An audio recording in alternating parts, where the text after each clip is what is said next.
अस्सलाम वालेकुम। आज की इस वीडियो में मैं आपको इस तरह का सीक्वेंस वर्क का पेप्लम फ्रॉक तैयार करके दिखाऊंगी। आजकल पेप्लम फ्रॉक काफ़ी फैशन में है। फ्रॉक की कटिंग करने के लिए हमने 2.5 मीटर कॉटन की लाइनिंग ली हुई है और ये हमारे पास 3 मीटर जॉर्जेट का फैब्रिक है जिसमें इस तरह से सीक्वेंस का और रेशम का वर्क हो रखा है। इन दोनों की हेल्प से हम अपना पेप्लम फ्रॉक तैयार करेंगे। सबसे पहले हम पेप्लम फ्रॉक के अपर पार्ट की कटिंग करेंगे। अपर पार्ट की कटिंग करने के लिए हमने अपने फैब्रिक में से 16 इंच लंबा फैब्रिक कट कर लिया है, जो स्टिच होने के बाद हमारा 15 इंच तैयार आ जाएगा।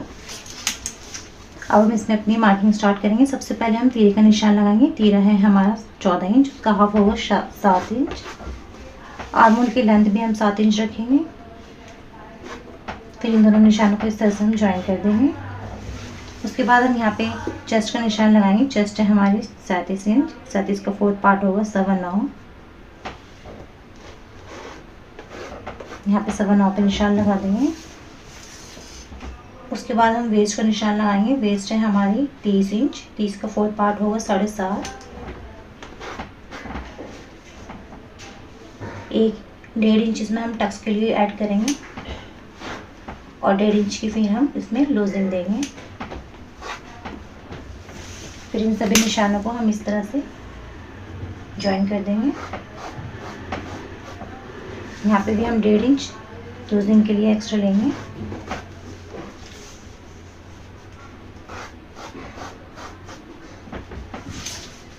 उसके बाद यहाँ से हम 1 इंच पे एक निशान लगाएंगे। यहाँ से इस तरह से हम स्लांट शेप में निशान लगा लेंगे। यहाँ से हम 3 इंच की नेक की चौड़ाई रखेंगे। फिर हाफ इंच यहाँ से हम कंधी डाउन कर लेंगे। इस निशान को इस तरह से मिला लेंगे।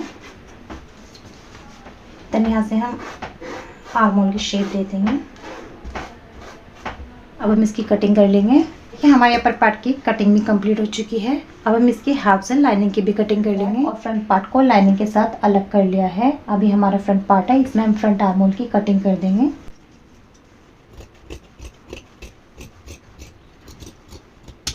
हमने अपने फैब्रिक को इस तरह से डबल फोल्ड करके बिछा लिया है। अब हमारी कुर्ती की टोटल लेंथ है 40 इंच, जिसमें से हमने 15 इंच का अपर पार्ट कट किया है, बाकी 25 इंच का हमें बॉटम पार्ट कट करना है। तो जो हमारा 25 इंच का बॉटम पार्ट है, इसमें हम 3 इंच एक्स्ट्रा लेंगे तो हो जाएगा हमारा 28 इंच। 2 इंच नीचे फोल्ड करने के लिए, 1 इंच ऊपर स्टिचिंग के लिए। तो ये हमने 28 इंच के 2 पीसेस कट कर लिए हैं।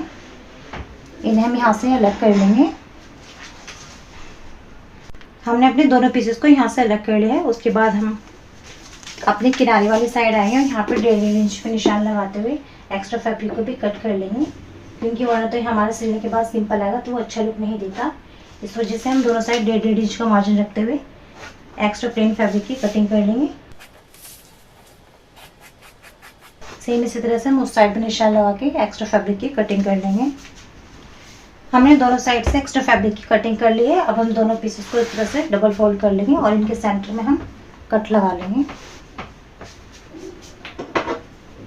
इस तरह से। ये हमारे बॉटम पार्ट की कटिंग हो चुकी है। अब हम इसके हाफ से लाइनिंग की भी कटिंग कर लेंगे। हम बॉटम पार्ट के लिए लाइनिंग की कटिंग करेंगे। बॉटम पार्ट की जैसे कि हमारी लेंथ है 25 इंच, तो हम यहाँ से 25 इंच पे एक निशान लगा लेंगे।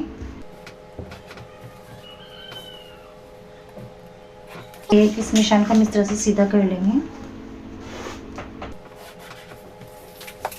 उसके बाद यहाँ पे हम वेस्ट का निशान लगाएंगे। वेस्ट है हमारी 30 इंच, उसका 4th पार्ट होगा 7.5। 1 इंच की इसमें हम प्लेट डालेंगे और 1.5 इंच हम इसमें लूजिंग के लिए एक्स्ट्रा लेंगे।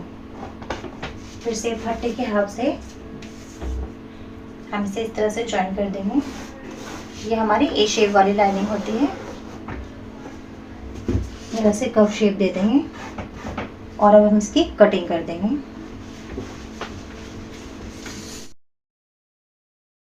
हम यहाँ पे एक कट लगा लेंगे। अभी हमारे बॉटम पार्ट की लाइनिंग की भी कटिंग हो चुकी है। फ्रॉक की स्लीव्स की कटिंग करेंगे। स्लीव्स की कटिंग करने के लिए हमने अपने बचे हुए फैब्रिक को इस तरह से डबल फोल्ड करके बिछा रखा है। इसे एक बार और फोल्ड कर लेंगे तो ये हमारा 4 फोल्ड हो जाएगा इस तरह से। उसके बाद इसमें हम स्लीव्स की मार्किंग करेंगे। स्लीव्स की फुल लेंथ है हमारी 21 इंच। 1.5 इंच इसमें हम एक्स्ट्रा लेंगे फोल्ड करने के लिए, तो हो जाएगा 22.5 इंच। 5.5 इंच पे यहाँ पे निशान लगा लेंगे।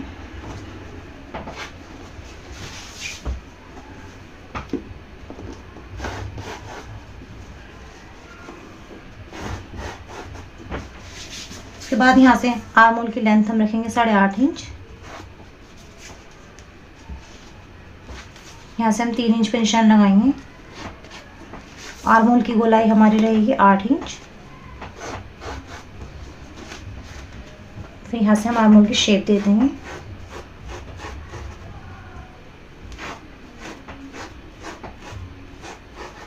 फिर इसकी मोहरी रहेगी हमारी 9 इंच। 9 का हाफ होता है हमारा 4.5। 1.5 इंच इसमें हम एक्स्ट्रा लेंगे। फिर इस वाले निशान को इस वाले निशान से हम इस तरह से मिला देंगे।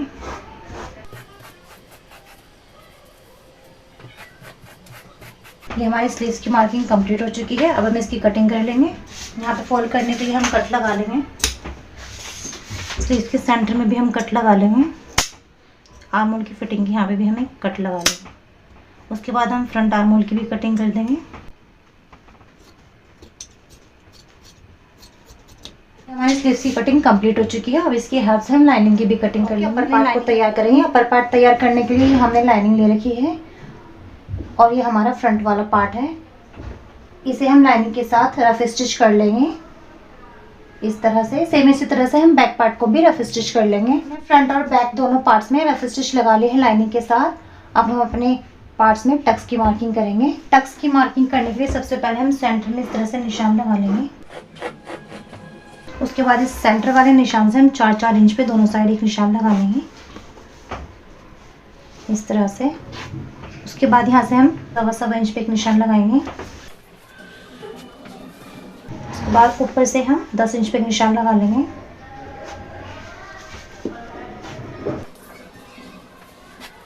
इस तरह से सेम इस तरह भी हम यहाँ पे भी 10 इंच पे एक निशान लगाएंगे।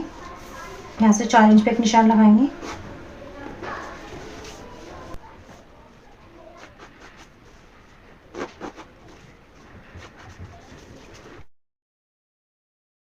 हमने दोनों साइड टक्स की मार्किंग कर ली है। सेम इसी तरह से हम फ्रंट पार्ट में भी टक्स की मार्किंग कर ली है। हमने अपने दोनों पार्ट्स में टक्स डाल दिए हैं। अब हम अपने फ्रंट पार्ट में नेक बनाएंगे। हमने अपने नेक को फैब्रिक पे तैयार कर लिया है। इसके सेंटर में हमने चौक से निशान भी लगा लिया है। ये हमारे फ्रॉक का अपर पार्ट है। इसके सेंटर में भी हमने चौक के हाथ से निशान लगा लिया है।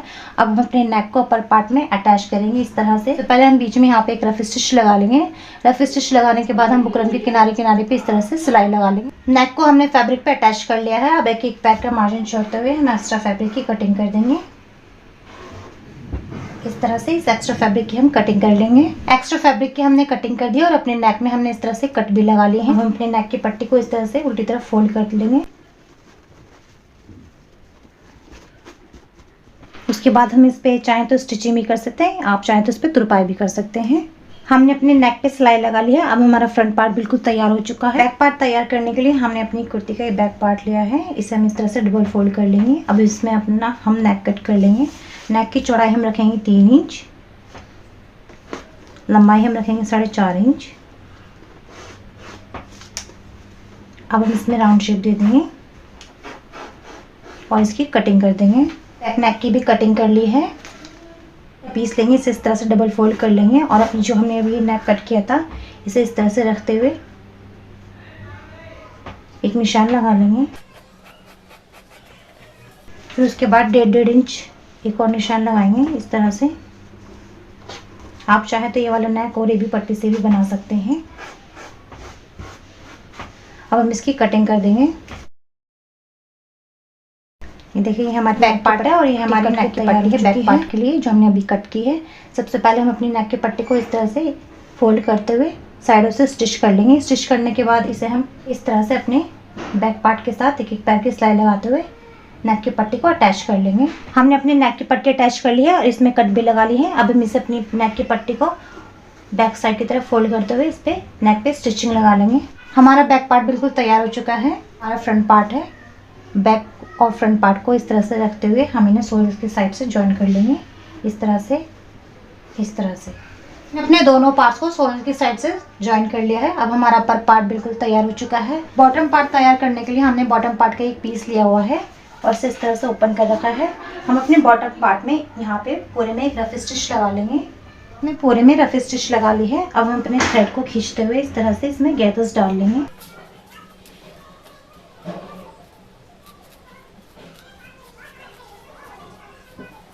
सेम इसी तरह से हम इस साइड से भी थ्रेड को खींचते हुए इसमें गैदर्स डाल लेंगे। दोनों पार्ट्स में हमने गैदर्स डाल ली है। अब हम इसे अपने अपर पार्ट के साथ ज्वाइन करेंगे। ये हमारे फ्रॉक का अपर पार्ट है और ये उसकी लाइनिंग है। सबसे पहले जो हमारे लाइनिंग के दोनों साइड एक्स्ट्रा फैब्रिक है, इसे हम प्लेटों के हेल्प से एडजस्ट कर लेंगे इस तरह से। सेम इसी तरह से एक प्लेट हम इस साइड भी डाल लेंगे। देखिए अपनी लाइनिंग में दोनों साइड एक एक प्लेट डाल ली है। वाला फैब्रिक इस तरह से रखते हुए लाइनिंग के ऊपर यहाँ पे एक रफ स्टिच लगा लेंगे। स्टिच लगा ली है, उसके बाद हम अपनी फ्रॉक का अपर पार्ट लेंगे इस तरह से और इसको इस तरह से उल्टा रखते हुए हम अपर पार्ट को और बॉटम पार्ट को यहाँ पे सिलाई के हाथ से ज्वाइन कर लेंगे। सेम इसी तरह से हम बैक पार्ट में भी बॉटम पार्ट अटैच कर लेंगे। हमने अपने फ्रॉक के अपर पार्ट को और बॉटम पार्ट को यहाँ से ज्वाइन कर लिया है। लगाने के लिए हम अपने फ्रॉक को इस तरह से उल्टा बिछा लेंगे। उसके बाद यहाँ से आर्महोल वाली साइड से हम 10-10 इंच पे एक निशान लगा लेंगे। सेम इसी तरह से इस साइड भी हम 10 इंच पे एक निशान लगा लेंगे। यहाँ तक हम अपनी लाइनिंग को और फैब्रिक को एक साथ स्टिच करेंगे। देन उसके बाद हम यहाँ से अलग अलग स्टिच करेंगे। हम अपने फ्रॉक में फिटिंग के निशान लगा लेंगे। हमने अपने फ्रॉक में फिटिंग के निशान लगा लिए हैं। अब हम दोनों साइड फिटिंग की सिलाई भी लगा लेंगे। यहाँ पर हमने अपने फ्रॉक में दोनों साइड फिटिंग की सिलाई लगा ली है। अब हम अपनी लाइनिंग को इस तरह से साइड कर देंगे। ये जो हमारा जॉर्जेट वाला फैब्रिक है, इसमें इस तरह से हम नीचे तक सिलाई लगा लेंगे। सेम इसी तरह से हम दूसरी साइड भी जॉर्जेट के फैब्रिक में सिलाई लगा लेंगे। हमने दोनों साइड जॉर्जेट के फैब्रिक में सिलाई लगा ली है। अब हम अपनी लाइनिंग को इस तरह से कर लेंगे और जॉर्जेट वाले फैब्रिक को इस तरह से अंदर करते हुए हम अपनी लाइनिंग में यहाँ से सिलाई लगा लेंगे। सेम इसी तरह से इस साइड भी हम जॉर्जेट वाले फैब्रिक को अंदर कर देंगे। लाइनिंग को बाहर निकालते हुए हम यहाँ से सिलाई लगा लेंगे। अपनी फ्रॉक की लाइनिंग में दोनों साइड सिलाई लगा ली है। फ्रॉक कुछ इस तरह से तैयार हो चुका है। अब हम अपने फ्रॉक की लाइनिंग को इस तरह से डबल फोल्ड करते हुए पूरे घेरे में सिलाई लगा लेंगे। सेम इसी तरीके से हम अपने जॉर्जेट वाले फैब्रिक को भी डबल फोल्ड करते हुए पूरे घेरे को स्टिच कर लेंगे। आप चाहें तो इसमें पिको भी करा सकते हैं। की स्लीव्स तैयार करेंगे। स्लीव्स तैयार करने के लिए हमारी स्लीव्स है, हम इसे इस तरह से नीचे से फोल्ड करते हुए इस पर सिलाई लगा लेंगे। स्लीव्स को नीचे से फोल्ड कर लिया है और इसमें ये लाइनिंग भी अटैच कर लिया है। इसको भी हमने फोल्ड कर लिया है और ये हमने साइडों से इस तरह से रफ स्टिच कर लिया है।